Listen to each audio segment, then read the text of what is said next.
दोस्तों भारत दिन प्रतिदिन विकास के क्षेत्र में आगे बढ़ता ही जा रहा है और अगर आपसी राजनीति की बात छोड़ दी जाए तो पीएम मोदी के 10 ऐसे शक्तिशाली इंफ्रास्ट्रक्चर प्रोजेक्ट हैं जो न्यू इंडिया को दिशा देने का काम करेंगे। तो दोस्तों आज की इस वीडियो में हम बात करेंगे 10 ऐसे प्रोजेक्ट के बारे में जो विश्व भर में भारत के प्रति लोगों का नजरिया ही बदल कर रख देगा। तो चलिए बिना वक्त जाया किए वीडियो को शुरू करते हैं। Number 1, bullet train. भारत ने जापान से सौदा करने के बाद साल 2015 में मुंबई से अहमदाबाद के बीच जापानी तकनीक से बुलेट ट्रेन शुरू करने की घोषणा की थी। सितंबर 2017 में जब बुलेट ट्रेन के लिए हाई स्पीड रेल कॉरिडोर का उद्घाटन किया गया था तब 15 अगस्त 2022 तक इस प्रोजेक्ट के पूरा होने की उम्मीद जताई गई थी। बाद में इसकी डेडलाइन 2023 तक बढ़ा दी गई थी। अब रेल मंत्री अवनीश वैष्णव ने उम्मीद जताई है कि 2026 तक बुलेट ट्रेन शुरू हो जाएगी। इस प्रोजेक्ट में तकनीकी सहयोग के लिए जापान को चुनने के पीछे उसकी तकनीक और सुरक्षात्मक पहलू है। जापान की बुलेट ट्रेन सबसे ज्यादा सुरक्षित मानी जाती है। इससे अब तक कोई बड़ी दुर्घटना नहीं हुई है और इस ट्रेन की रफ्तार 320 किलोमीटर प्रति घंटा होने वाली है। जहां अहमदाबाद से मुंबई के बीच बस का सफर 9 घंटे का और ट्रेन का सफर 6 घंटे का है। वहीं ये ट्रेन इस सफर को 2 घंटे 7 मिनट में पूरा कर देती है। इस प्रोजेक्ट में लगभग 25,000 करोड़ की लागत लगेगी।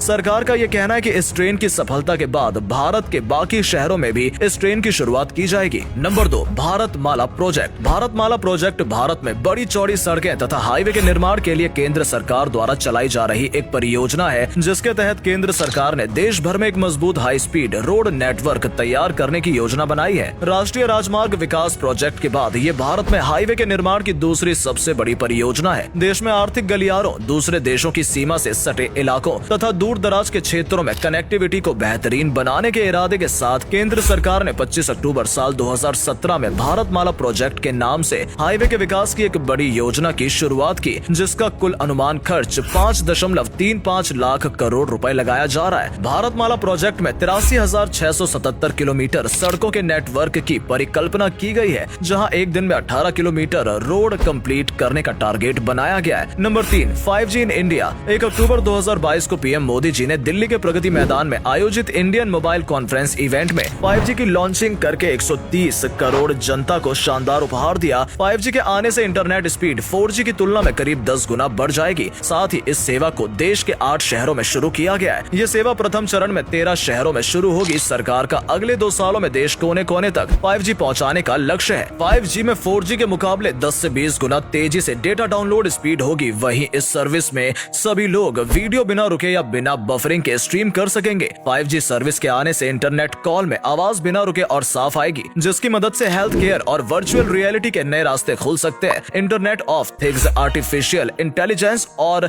रोबोटिक्स इंडस्ट्री को 5G सर्विस से काफी ज्यादा फायदा होगा। देश में ई गवर्नेंस का आधार काफी बढ़ जाएगा। साथ ही साथ मेडिसिन, एजुकेशन सेक्टर और कृषि को काफी बढ़ावा मिलेगा। Number 4, world longest electric highway. दोस्तों अब हमारे देश में इलेक्ट्रिक हाईवे बनने जा रहा है। ये दुनिया का सबसे बड़ा हाईवे होगा। 300 किलोमीटर लंबी दूरी वाले दिल्ली मुंबई एक्सप्रेस वे पर सरकार एक अलग ही हाईवे बनाने का काम कर रही है। इस एक्सप्रेस वे पर 350 किलोमीटर तक का काम भी हो चुका है और अभी 8 लेन बनाए जा रहे हैं। इनके अलावा 4 लाइन और बनाई जा रही है। दोस्तों ये प्रोजेक्ट समय ही नहीं बचाएगा बल्कि इससे प्रदूषण भी कम होगा। साथ ही बस और ट्रक 120 किलोमीटर प्रति घंटे की रफ्तार से चल सकेंगे। सरकार इलेक्ट्रिक हाईवे पर लगभग 2.5 लाख करोड़ रुपए खर्च करेगी। अन्य देशों की बात करें तो स्वीडन ने 2018 में दुनिया की पहली इलेक्ट्रिक सड़क की शुरुआत की थी जो उस पर चलने वाली कार और ट्रक की बैटरी को रिचार्ज करती है। उसके अलावा जर्मनी ने भी चलते फिरते हाइब्रिड ट्रकों को रिचार्ज करने के लिए अपने मोटर में सिस्टम पर इलेक्ट्रिक हाईवे का निर्माण किया है। Number 5, Mumbai to Dubai under C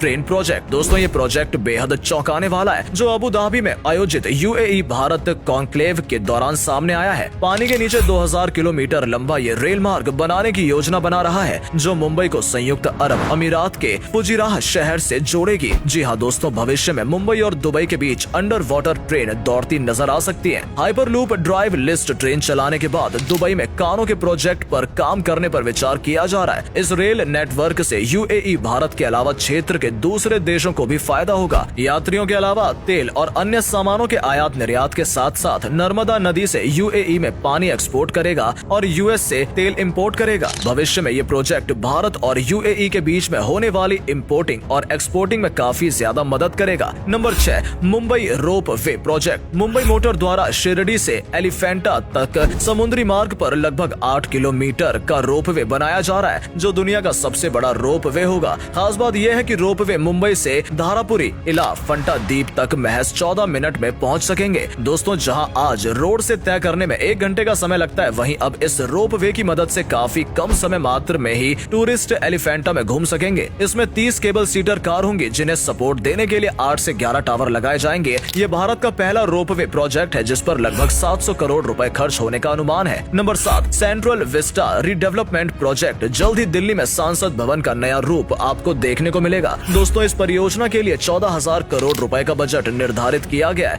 India gate से लेकर जो रास्ता राष्ट्रीय भवन तक जाता है, उस पूरे इलाके को सेंट्रल विस्टा के नाम से जाना जाता है। राष्ट्रपति भवन और इंडिया गेट के बीच 3 किलोमीटर लंबे राजपथ के सुरक्षा इंतजाम को ध्यान में रखते हुए बनाया जाएगा। इलाके में बने भवनों को 100 साल से अधिक हो चुका है। सरकार ने इस रीडेवलपमेंट का प्लान 2019 में तैयार किया था। इसमें केंद्रीय सचिवालय और एक विशेष सुरक्षा समूह भवन को भी शामिल किया गया है। इस परियोजना को लेकर बहुत सारे सवाल उठाए गए हैं। कहा जा रहा है कि यहाँ लगे 100 साल पुराने चीजों को हटाना और एक नए घर के साथ बदलाव करना बिल्कुल भी सही नहीं है। पीएम नरेंद्र मोदी के द्वारा 8 सितंबर को सेंट्रल विस्टा का उद्घाटन कर दिया गया है। इसके बाद से 9 सितंबर से ये आम लोगों के लिए भी खोल दिया जाएगा। Number 8, new Pamban bridge project. भारत का सबसे पहला first vertical rail sea bridge इस साल तमिलनाडु में बनकर तैयार हो जाएगा। पुराना पम्बन ब्रिज 14 फरवरी 1914 को शुरू किया गया था। अब 108 साल बाद नई तकनीकों के साथ नए पम्बन पुल का निर्माण किया जा रहा है, जिसकी लंबाई 2.7 किलोमीटर होगी। इस पुल के लिए अनुमानित लागत 250 करोड़ रुपए है। ये एक ऐसा ब्रिज है जो दिखने में किसी आम जैसा ही है, लेकिन जैसे ही कोई नाव हो या वाटर ट्रांसपोर्ट इसके नीचे से गुजरेगा, ये ऊपर की तरफ उठ जाएगा और ऊपर जाकर दोनों तरफ 90 डिग्री का एंगल पर खुल जाएगा और 2 भागों में बट जाएगा। जब वो नाव गुजर जाएगी तो ये पुल दोबारा बंद हो जाएगा। ये पुल इलेक्ट्रिक मैकेनिकल सिस्टम पर चलेगा। ये ट्रेन कंट्रोल सिस्टम के साथ तालमेल बिठाकर काम करेगा। नंबर 9, केन बेटवा रिवर लिंक। ये परियोजना भारत के लिए बहुत मशहूर है। ये नेशनल प्रोस्पेक्टिव प्लान के अंतर्गत पहला रिवर इंटरलिंकिंग प्रोजेक्ट है, जिसमें उत्तर प्रदेश की केन नदी से मध्य प्रदेश की बेतवा रिवर में पानी ट्रांसफर किया जाएगा। ये दोनों नदियां यमुना नदी की सहायक नदियां हैं। इस प्रोजेक्ट के द्वारा पूरे देश में सूखाग्रस्त क्षेत्रों तथा बाढ़ग्रस्त क्षेत्रों को राहत दी जा सकती है। इस परियोजना के लिए 44,605 करोड़ रुपए निर्धारित किए गए हैं। इस परियोजना के द्वारा लगभग 10.62 लाख हेक्टेयर भूमि की सिंचाई की जाएगी। साथ ही साथ लगभग 62 लाख लोगों को पीने योग्य पानी मिलेगा। इस प्रोजेक्ट के द्वारा लगभग 103 मेगावाट के हाइड्रो पावर प्रोजेक्ट और 27 मेगावाट का सोलर पावर प्रोजेक्ट का काम भी शुरू होगा। Number 10, project